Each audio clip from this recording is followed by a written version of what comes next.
أول زيارة لمجموعة مجلس التعاون. Мы рады находиться в прекрасном гостеприимном республике Чечня. Для нас Чечня — это не новое государство. У нас были многочисленная, многолетняя дружба. Чеченская республика располагает себя как некий мост сотрудничества между арабским и мусульманским миром и Российской Федерацией. Мы бы хотели передать большую, глубокую благодарность главе Республики Чечни Рамзану Ахматовичу Кадырову, а также народу Чеченской республики. تقولونها في غروزني وفي شيشان أحمد سيلا. الله أكبر.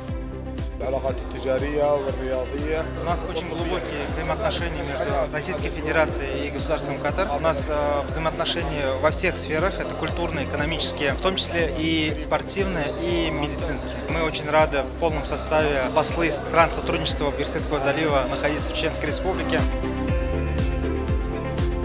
سماحتكم ان المرحوم الشهيد حاج احمد قديروف الغزو قبل احمد عجي وبوصل الشهيد وقوم اجر خلزام جهود شنا اشي داخل دادل اسبانيا قوم حل ذاك استغوز تغن تنيق داكو يشوكن كان رمزان حاج دوق شي يلا شي نيق داكيا وصلنا مسل دوش وصل دنيا هي مولي الوز داكو شي شيخ فرخ داكنا فرخ داخل تشوز يعني رغم الزياره القصيره نقطه تدوش عند منا تشول بچالتي تجينا دوغشتن دو بركل على تندين دول حوشلنا تندين دول سينا نوخشي قوم ساقيت بيدوش دو بهدلن سيل حولشن بي سيل حولشو سيده وردات سهل سودو قزو عربي مخكشكا اللو مصو متع سول كرينر تخيخ دوغلوزش عربي مخكر تخيوجري كرين تكون مصو متع اسنو تدقي دو شو تهر صداكر رو يوخو ته مهر توخش دو اسن